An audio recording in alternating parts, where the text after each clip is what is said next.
I'm on the Personnel and Finance Committee, and last summer, as one of our duties was that we had to approve accepting stewardship funds for some land, I believe, in McCarthy Park. And at that time, several of the folks we see in the room tonight came because they were concerned, because as part of the state money and as part of accepting the state money, we had to allow trapping on those lands that were purchased partially with that state money. And at that time, several of these people came and they showed us photos, testimonials of all the things that go along with trapping. There's a woman that came that showed pictures of her dog that died in a trap. There was a lot of heartbreaking stories about that, and so much so that it did go to the full board, and I was the only person that voted against accepting the money. Therefore, I felt like there was nothing we could do about this, and I was later approached and said, well, you know, the county owns a lot more land than what is done with the stewardship funds, and those lands, we don't have this tie to it, that we don't have this requirement that we have to allow the trapping on these public lands. So therefore, that's what this ordinance amendment is about.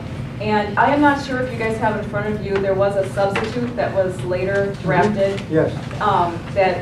That also included the wildlife areas. And again, this is specifically related just to the areas where it does not have the state money tied to it. So this is the stuff that is quote unquote in our control. We're not going to lose any type of funding if we were to pass this. And if you read the paper today, you could see that I was quoted in there about this, and they really got it right. No, I shouldn't joke about that. They really got it right that there's two main issues that I see here. One is the animal cruelty issues or the animal rights issues. And although we can specify it's a live trap, and we can specify that they get checked every day and all that kind of stuff, it's still, accidents can happen. And they can maybe get caught in those traps as they're going in. Not all traps are created equal. Also, if they don't get checked every single day, an animal can sit there and suffer for a day or more. And can you imagine being stuck in a trap out in the cold like this or in the extreme heat of the summertime? And so I feel it's an animal rights and animal cruelty issue. I don't think that trapping is still necessary as it maybe once was. But then the other issue is the safety issue. You know, lots of us have pets. The dogs can get off of the area that they're supposed to be at. Kids can wander off where they're supposed to be at. And for that matter, how many adults actually stick to exactly where they're supposed to be at? And so people could get hurt or injured, or in the case like what happened to that lady's dog, they can get killed. And now I know that passing this isn't going to solve the problem because there's still going to be plenty of areas, the areas that were bought with stewardship fund money, or the state parks, or plenty of other areas where there can be trapping. But at least in these areas that are owned by Dane County, where we don't have those ties to it, we can say that we don't want trapping allowed. It seems to us, of course, I'm a member of the Alliance for Animals. I'm the co-executive director. And certainly all of our members, I'm here just representing myself tonight, but certainly all the people I know. And as we have had past meetings, so we've met with you, and a lot of people have spoken out about the trapping issue. We've met with staff, we've met with a number of people on the committee. Actually, I think that the Sweet River purchase, I think we support this idea that the county's going out and trying to safeguard wild areas. And we understand that it comes along, in our estimation, with this very bitter bill that the state's requiring there be trapping on that piece of property. So we see that this is an escalation of, over time, that the county is going to be constantly acquiring more properties, and along with that, there's going to be these increased opportunities for trapping. So as those opportunities go up, it seems like the county could do something to try to mitigate that to some degree. As we met with people in the past, they said, we really wish we didn't have to do this, but it's just something that comes along with the money. Well, there are already pieces of property that are controlled by the county, under your control, where you actually could say, well, we're forced to do this as we accept the Nelson Knowles funds. So let's look around and see these other places where we really don't have to do that. And let's offset the damage, the risk, so to speak, to the degree that we can. And it seems a reasonable thing to do.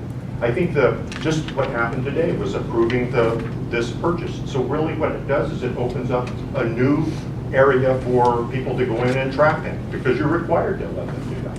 And so every time you get a new piece of property, that acreage goes up. That's 1 minute. So Many people that we know have a very strong satisfaction knowing that animals in the wild aren't having to worry about traps. I'll never go to some of the parks in Africa and Alaska and the wilderness areas, but there's people that find great value in knowing that there are places out there where more or less animals are living their lives fairly undisturbed. And we think that there's those interests. I think you only need to look at the amount of food that's sold this time of year by mounds and farm and fleet. People are just filling their feeders left and right because people have a deep interest in seeing wildlife. We want to go out and see a bobcat run across the path. So we think that it'd be nice to know that as they're doing that, I'm not seeing an animal that perhaps is going to be running off into the bush and get caught in a trap. So it diminishes my interest and my value, my satisfaction when I go into those areas. So I ask you to offset those things. There's a constant growing amount of acreage for trapping, so this gives you a chance to limit what's to the degree that you can. So, thank you. Thank you very much. First of all, I brought a trap along with me, which is called a dog-proof trap. One of the same traps that is legalized now to use in all state parks. This is a dog-proof trap. It's never caught a dog, never caught a cat, never. It's a dog-proof trap. A human cannot set it off. When this trap is set, I cannot reach down in and set this trap off. Another trap that is legalized uses a cable restraint that Wisconsin has done a lot of research on. Never ever has there ever been a necropsy score on a dog caught in a cable restraint. In fact, when we did our research, one was caught 4 times and turned loose, came back and got caught again. So it's a perfectly safe trap. The trap that some of the people who are talking about that kill traps are now legal to be used in state parks. So by that, I am speaking against the bill in favor of continuing to trap in state parks. We can set these traps that are legal to be set in state traps in state parks, and these people can walk right past them. They'll never know they're there. What kind of animal is it designed to trap? Raccoon. Designed to catch a raccoon, once in a while a possum or a skunk. It's always designed to catch. I use lake hold traps in my research. And what I would like to say is that I am in favor of banning trapping in county parks. And I can tell you firsthand that I've seen a sandhill crane in that trap. If people are out trapping coyotes, they won't use that trap. A border collie is a 35 to 45 pound small dog, exactly nearly identical genetic makeup of that of a coyote. If a coyote can be trapped, dogs under 40 pounds can be trapped. I just wanted to also say that it takes an enormous toll on riparian ecology, fish. It takes a toll, especially trapping of muskrats, beavers. It also can hurt songbirds. I also brought some peer-reviewed literature, if you want to see it, from the American Veterinary Medical Association, and studies done that 67% of the animals caught in traps are not the intended and target animals. I don't believe that trapping is fair chase. Trapping also kills endangered and threatened species. I've also worked on the pine marten study, and I can't tell you how many of my study subjects were lost in indiscriminate trapping, which, when you're a researcher, is frustrating. In this area, we have several endangered species that inhabit our Dane County parks, and we know that as well. Traps are baited and will attract pets. They're not just sitting out there like, oh, I'm a coyote, I stumbled into it. They are baited, and even children. I think there's also something to be said for the safety of a child in there, and they see an animal in a trap, and children are going to see that suffering and inherently want to free that animal. You're exposing children to rabies from raccoons and skunks, along with the note. I can give you a million zoonotic diseases if you want. I just wanted to also let you know that trapping costs us millions lost in revenue due to the indirect impact on water resources and tourism. Also even spending money on trying to bring animals back from the endangered species list. Traps are poorly regulated. They are self-regulating. They are concealed, baited, and no warning signs are required by law. Traps can be set year-round and almost anywhere on our public lands. With rare exceptions, trapping is not done for livelihood anymore. Recreation is wonderful as long as it's responsible and not predicated by suffering. Trapping uses a public resource for personal gain without contributing significantly to the public interest, as does hunting. The state and county income from trapping is negligible. The costs outweigh the benefits. I also wanted to let you know trapping is not an effective management tool. It causes more problems than it resolves. Trapping on public land should be regulated to public safety and scientific research and only done by public employees for the better public interest. About 80% of Wisconsin is public owned, and a very significant amount in Dane County, and that should be enough. What I wanted to hear more about was the issue you raised about impact on water resources Sure. of trapping, because it wasn't clear to me where you're going with that.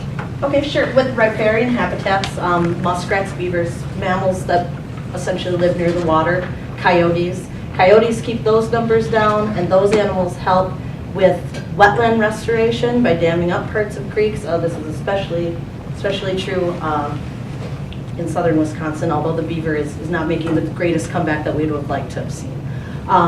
When you have a healthy riparian area, you're going to bring back things such as bluebirds that are in jeopardy, ricks. So it's not just removing this one animal affects the entire ecology of the park. So, you know, if we're striving to have true conservation, I just don't believe in areas that we've set aside for public recreation that we should be trying to bring it back to as natural as the state as we can. And I can tell you that fur-bearing animals, even in Dane County, numbers are still low. So it does affect, it affects fish populations. You know, marshes are natural filters. And without beavers, muskrats, and some of the mammals that contribute to that, you know, you're damaging things. I can tell you that in the E-way that's happening now, in the Nine Springs E-way. You also mentioned, I guess it'd be inadvertent trapping of endangered species. Correct. Could you go into a little bit more detail on that? Sure, yeah. Well, you know, when you're talking about, especially in Dane County, we have 9 animals that are endangered, and we have 7 that are threatened. Things such as the Blandings turtle that resides in Dane County. That's kind of one of the things with the riparian areas. We can catch animals that there aren't really an abundance of. I can give you my area of expertise is not in southern Wisconsin, I can tell you that. But you know, when I was working on research with the Mexican gray wolf, I can tell you how many traps we set to recapture our released animals, and it ended up with everything under the sun. Bears, dogs, coyotes, and especially when you're trapping for something like a coyote. Coyote and Mexican gray wolves are actually not that different in size. So, you know, there is an example of where that could happen. I guess if that makes sense. Mink in Dane County are at very, very low numbers, almost critical. So mink can be caught in that trap that you're trying to get a raccoon or weasel or skunk from. It is against the law to tamper with a trap. But I'll tell you what, if there's a group of 12-year-old boy Cub Scouts on a trip to one of our county parks and they see something struggling, even though they know they're not supposed to. I was 12 once. You know, my concern would be children seeing an animal that's trapped, especially if you only need to check your traps every 48 hours, or even every 24 hours, that someone's going to stumble upon a heavily used area, upon a trap, try to free an animal and actually put themselves in jeopardy with zoonotic disease.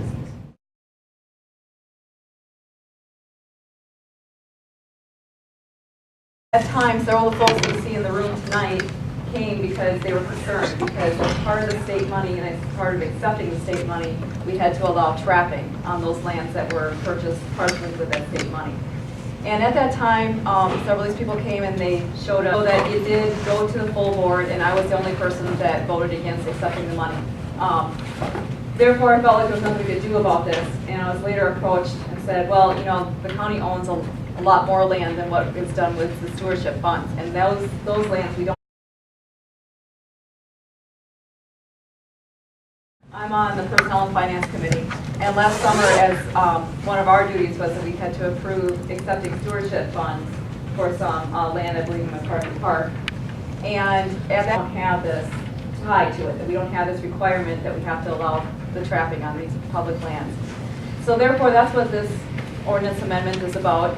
And I am not sure if you guys have in front of you, there was a substitute that was later drafted. Yes. Says photos, testimonials of all the things that go along with trapping. There's a woman that came that showed pictures of her dog that died in a trap.